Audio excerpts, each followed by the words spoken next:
Bueno, muy bien, estamos recibiendo a Rodrigo Alonso, economista, amigo, compañero de la casa de Caras y Caretas, a quien le damos la bienvenida y las gracias por estar aquí con nosotros. ¿Cómo estás, Rodrigo? ¿Qué tal? ¿Cómo andan? Gracias, yo soy agradecido. Bien, buenos días.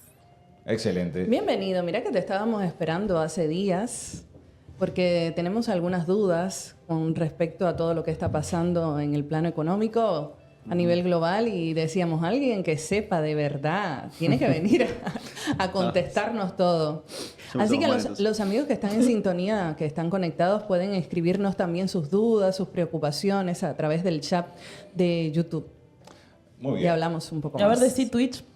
Twitch. Yo tengo, no sé. Bueno, a yo la gente no le lo gusta siento. cómo Naya dice Twitch. Twitch. Porque dice como Twitch. Twitch.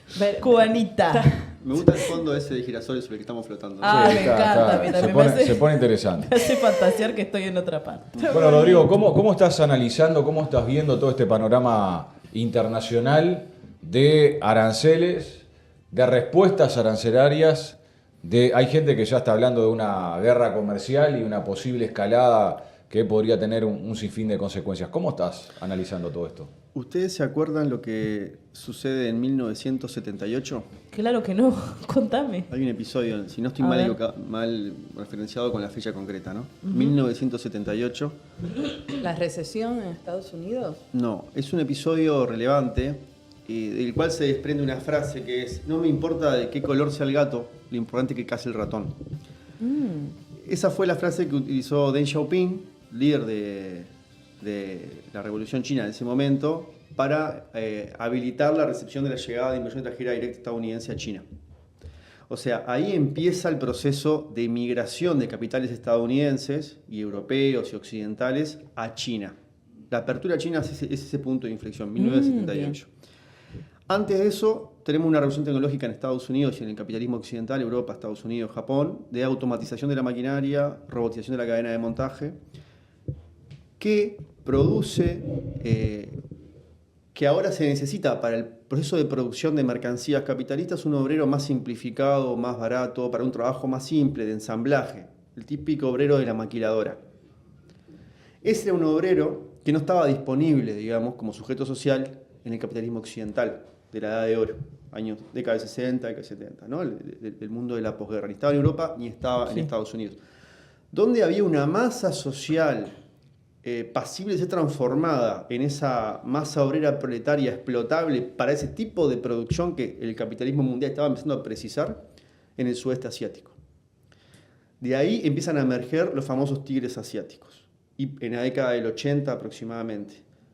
Y en el 90, 2000 y hasta ahora, quien empieza a ofrecer ese tipo de trabajador para el mercado mundial es China. Eso es lo que produce todo el flujo de capitales, porque a China la levanta el flujo de capital estadounidense del capitalismo occidental, digamos, incluso Japón. Eso levanta la potencia china. Porque es la forma que tiene el capital de desdoblarse y seguir siendo competitivo a escala global. Hoy estamos cosechando los frutos de ese proceso, que es, puesto en términos generales, la nueva división internacional del trabajo. El mundo se abrió ahí y se coló en el mercado mundial como productor de bienes industriales este país, que es China, asociado a otros países del sudeste asiático. Hoy China produce, en términos de bienes industriales, más que todo el G7 junto. El G7 es Estados Unidos, es Italia, Canadá, Japón, Inglaterra, Francia y Alemania. O sea, las principales potencias. Y China hoy produce más bienes industriales que todas esas potencias juntas. O sea, lo que está pasando acá, ¿por qué arranco desde acá? ¿Por qué estos aranceles? Estados Unidos quiere contener ese avance, esa expansión de China que puede conllevar a un cambio estructural del orden global. Exactamente. ¿Es eso? Exactamente. Esta suba de aranceles es otro hito más de toda una serie de procesos que se están dando, que lo que nos están mostrando, agrego a eso el regreso de la política industrial, o sea, políticas estatales para defender las industrias locales, la propia emergencia del neofascismo en Europa, el propio trumpismo y esa forma que tiene de expresarse políticamente, son la propia guerra. También es un síntoma de la agudización del conflicto por el mercado mundial. O sea, son todos síntomas de que el capitalismo occidental está rezagado, está amenazado por la potencia industrial que ha trasladado su eje de gravedad a Asia. que es mucho más competitivo, que además es una economía planificada, con un régimen de partido único, lo que le permite planificación a otro nivel. Entonces, esto es un hito más de todo ese proceso que en realidad es la respuesta a la nueva División Internacional del Trabajo. Claro, la cuestión es, ¿Estados Unidos realmente puede, de una pregunta que se desprende de lo que plantean allá, ¿no? ¿Estados Unidos realmente puede contrarrestar este avance? ¿Es posible a esta altura o no? ¿Estos aranceles sirven realmente en ese sentido? Bueno, yo no sabría responder a esa pregunta realmente. Yo creo que ni ellos lo saben. Ah, claro. O sea, ellos están tratando con esto de golpear la mesa, generar toda una crisis de las cadenas de suministros, porque todo el comercio mundial es mayormente un comercio intermedio, digamos, no es de bienes finales, sino es de bienes intermedios. O sea, yo le vendo una partecita a China, China me vende otra partecita del producto, México me vende una parte del coche, yo termino haciendo el diseño, ¿no? Es el encadenamiento de la cadena de suministros lo que se está Eso es poniendo en lo que se juego. dice la deslocalización del trabajo. Esa es la expresión de la deslocalización. O sea, que la producción de mercancías se hace en una cadena global que es planificada por grandes multinacionales, pero que transcurre por 7, 8, 10 países. Estados Unidos, yo lo que veo, lo que se ve que se está replegando, está dejando a Europa solo, le está diciendo a Europa, ahora se defienden ustedes militarmente, no está pidiendo suban el gasto de defensa a 5, no sé, a 3%. Sí, sobre Europa el PBI. con esta propuesta de rearmar Europa, ¿no? También. Exactamente. El paraguas militar estadounidense se replegó de Europa, en Ucrania es muy claro eso, y pareciera que se quiere replegar como a Norteamérica y enfocarse hacia el norte, hacia el Ártico, ¿no? Por eso Groenlandia, por eso el Canal de Panamá, o sea, está como pertrechando de vuelta, dejando sus viejos aliados, su capacidad de gendarme global, se está retirando de ese rol. Yo no sé si Estados Unidos puede resolver este problema de fondo, porque el problema de Estados Unidos es que de algún modo un obrero en Estados Unidos gana $3.000 y un obrero camboyano gana 500. O sea, y la productividad es la misma. ¿Qué consecuencias puede tener para Estados Unidos su propia política? ¿Se puede hablar de hiperinflación? ¿Cuáles son las consecuencias más urgentes para el trabajador estadounidense, para las empresas estadounidenses, este tipo de política? Bueno, no creo que sea hiperinflación, no se llega a ese nivel, pero seguramente haya un traslado de costos y de encarecimiento de la vida de la clase obrera estadounidense, porque claro, al cortar un montón de importaciones que eran baratas y encarecerlas, va a haber un efecto en ese sentido. Van a aumentar los precios en Estados Van a Unidos. aumentar un poco los precios, sí, seguramente. A la gente eso no le va a poner contenta. No, seguramente no. No sé cómo harán para contener eso, pero por otro lado puede haber un proceso de revitalización del empleo industrial en Estados Unidos también, como contracara de eso. Sí, Donald Trump lo que decía por estos días era como, bueno, si quieren que les quitemos los aranceles, vengan a producir a Estados Unidos, ¿no? Claro. Todas esas cosas son muy inciertas de medir desde acá. Yo lo que creo, a mí me parece que lo que sí está claro es con esto, es que acá estamos inmersos nuevamente en una crisis o en un estadio parecido o cercano a una crisis de sobreproducción de capital, que es justamente lo que produce la emergencia del sudeste asiático. O sea, se produce mucho capital y muchas mercancías para la capacidad de realización de esas mercancías en el mercado mundial. O sea, empiezan a sobrar jugadores.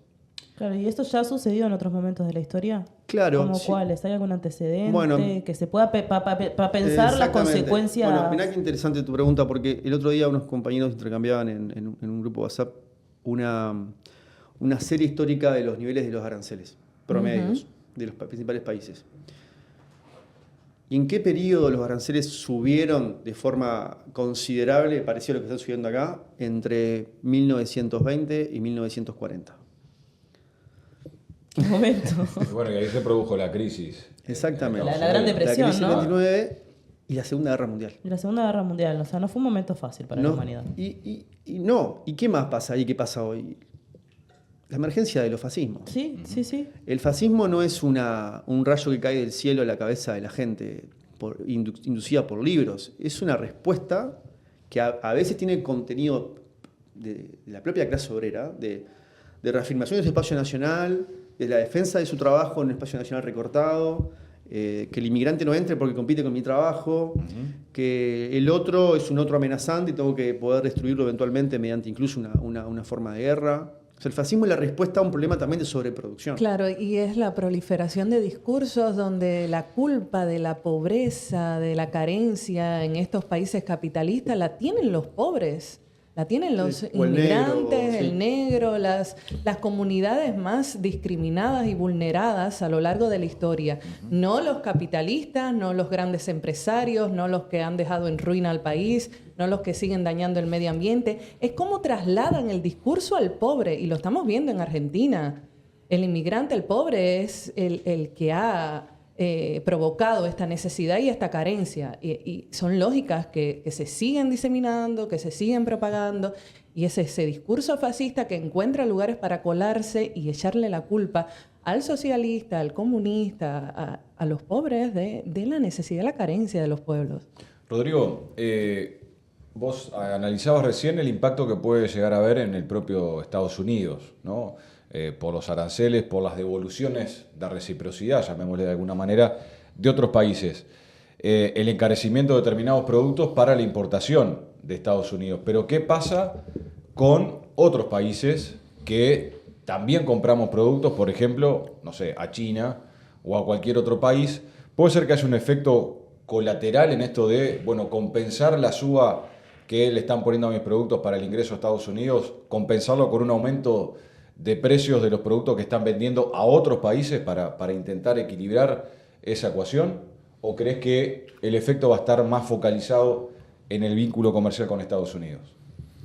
Yo no sé cuán duradero va a ser esto, o sea, si esto es algo que se viene para quedarse, ¿no? Aranceles al 100 y pico % como estamos llegando ya en esta escalada, o fue como esto, patear la mesa para redefinir, para renegociar.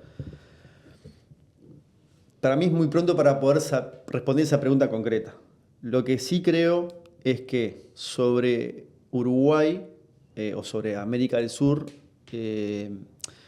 lo que esto genera es que al achatar la curva de crecimiento de la economía mundial, porque evidentemente se paran los flujos de comercio, se encarecen los productos de la cadena de suministro, etc. O sea, las previsiones son a la baja. Eso inevitablemente viene aparejado con la caída del precio de materias primas. Ya el petróleo bajó a, no sé a cuánto bajó esta semana, pero está. Y eso nos beneficia porque somos importadores de petróleo, pero en realidad de la mano de eso baja el resto de los precios, porque baja la demanda de materias primas. Y eso sí nos pega. Eso sí nos achata nuestra curva de crecimiento y al punto que nos puede llegar a provocar un estancamiento de la economía o agravar el estancamiento que ya tiene Uruguay. En el caso de Venezuela, seguramente va a sufrir esto, porque si el petróleo bajó 20 o 30%, es un país petrolero, le va a impactar. Y a nosotros por esa vía también.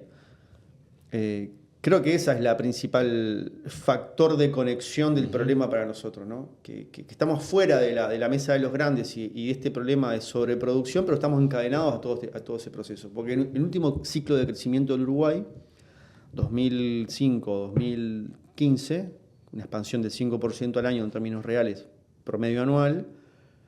Los primeros 3-4 años fue rebote de la crisis del 2002 y un empuje de los precios de las materias primas, pero desde 2010 para adelante es la atracción de China. Exacto. Nosotros seguimos encadenados a la expansión china, que permitió que nuestros productos de importación, de exportación fueran siendo. Pero ¿qué es China en realidad? O sea, nosotros estamos encadenados a China, pero China es una fábrica de mercado mundial. Y en tanto China puede seguir siendo fábrica de mercado mundial, puede seguir a nosotros demandándonos materias primas. O sea, no es solo con China nuestra conexión, es con el flujo mundial a través de China, si querés. Ahí está, Rodrigo. El otro día nos preguntábamos en esta mesa cuál es el rol de la integración regional y particularmente del Mercosur para hacer frente a este momento que estamos viviendo a nivel mundial. También, o sea, no tenés que decir nada políticamente correcto. Podés decir, bueno, el Mercosur ya está a lo la calle Pou, ¿no? Claro. Porque también estuvo eso. Negociamos unilateralmente con sí, China, sí. seguimos apostando al bloque regional. Es un bloque que ya tiene 30 años más, capaz. Sigue 91, sí. Sigue vigente. ¿Qué pensás? ¿Qué piensan? El Mercosur es como un mercado interno ampliado. desde la perspectiva de Brasil, de Argentina y nuestra, es eso. Nosotros abrimos nuestro paraguas arancelario hacia afuera y lo dejamos en la frontera del Mercosur. Pero no deja de ser como una especie de ampliar nuestro mercado interno para que sobrevivan ciertas industrias, sobre todo el eje automotriz brasileño y argentino, y nosotros pegarnos ahí, colarnos de algo. El Mercosur para afuera es una... A veces decimos, ¿no? El Mercosur es la industria, no sé qué, pero para afuera el Mercosur es primario exportador. O sea, porque Brasil solo le vende industrias a nosotros y a Argentina y mismo Argentina. Digo, para pensar qué es lo que es el Mercosur en realidad. O sea, básicamente es la protección de una industria que venía quedando rezagada y que no había manera de sostenerla si no le encajábamos un arancel externo común y ampliábamos el mercado de realización de esos capitales. Yo creo que no tenemos otra que el Mercosur en el sentido que, para mí, la clave de todo esto, pensando incluso en esta situación mundial de crisis sobre producción, agreguémosle a la situación mundial de crisis sobre producción, emergencia de los fascismos como respuesta a eso, emergencia del cambio climático. Un mundo apocalíptico, vamos a decir casi. Bueno, yo creo que el momento no está para embellecerlo con eufemismos. Con eufemismos. Yo creo que sí, que es un mundo... A veces me pregunto si es una desviación de uno que quiere pensar que su momento histórico es un momento histórico definitivo de la humanidad, que uno tiende a engrandecer las situaciones de crisis, ¿no? Yo creo que sí, que estamos en una situación realmente... tensa. Muy complicada, muy compleja. La emergencia del cambio climático, para mí... Agregarle a eso cambio tecnológico, ¿no? Que eso desarma todo. Y plantea una disputa aún más aguda por quién se apropia de ese cambio tecnológico, quién lo lleva. Perdón que te interrumpa. Ahí podemos establecer el punto de inflexión que va a generar la generación de inteligencia artificial en términos de transformación ambiental y tecnológica. Sí, es como que está todo confluyendo en la misma dirección, ¿no? Nadie sabe todavía qué va a pasar con la revolución tecnológica actual. O sea, Arabia Saudita ahora puso $60.000 millones para investigar la IA, por ejemplo. Un país petrolero que dice, bueno, esto hay que poner canastas en esto, huevos en esta canasta porque seguramente Estados Unidos invirtió $500.000 millones y creo que Francia alrededor de $300.000 millones de euros. Claro, es una guerra... exacto. También se está llevando al mismo tiempo. Exacto. Es como una carrera armamentista en términos científico-tecnológicos. Sí. Entonces, agrego a esos condimentos sobre producción, cambio climático, revolución tecnológica, el fenómeno de la guerra. El fenómeno de la guerra no está separado de esto. La guerra no es una cuestión de política o de religión o ideológica. Es la forma que toma la competencia en un sistema basado en las mercancías, en el conflicto de mercancías y de capitales. Una guerra en el centro de Europa, o sea, una guerra en Ucrania, que ahora está terminando, o quizá, que es el mismo lugar donde se peleó la Segunda Guerra Mundial. Básicamente la Segunda Guerra Mundial se definió en Stalingrado, a 60 kilómetros de la frontera de Ucrania con Rusia.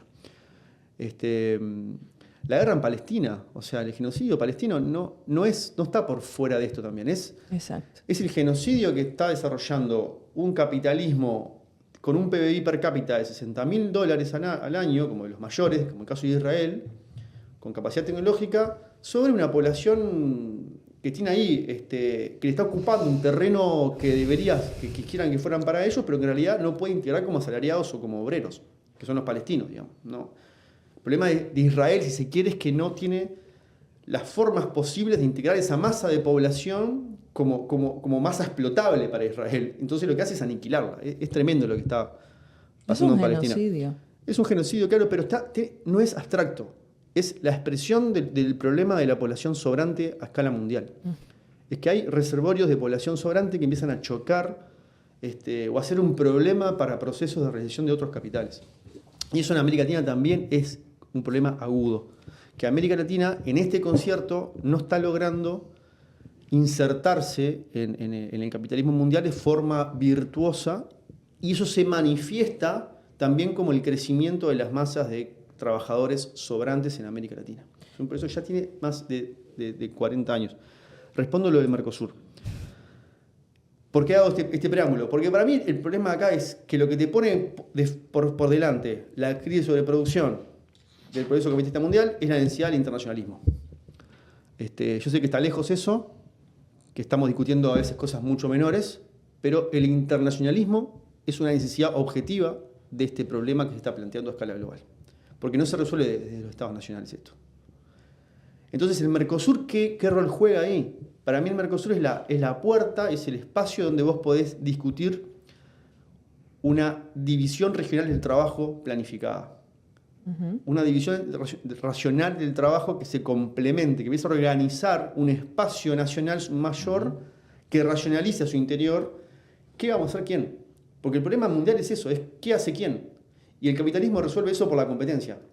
El internacionalismo implica resolver el qué hace quién a escala mundial mediante la racionalización planificada de la producción. Ese para mí sigue siendo el gran problema de la humanidad, que ya está escrito desde 1867.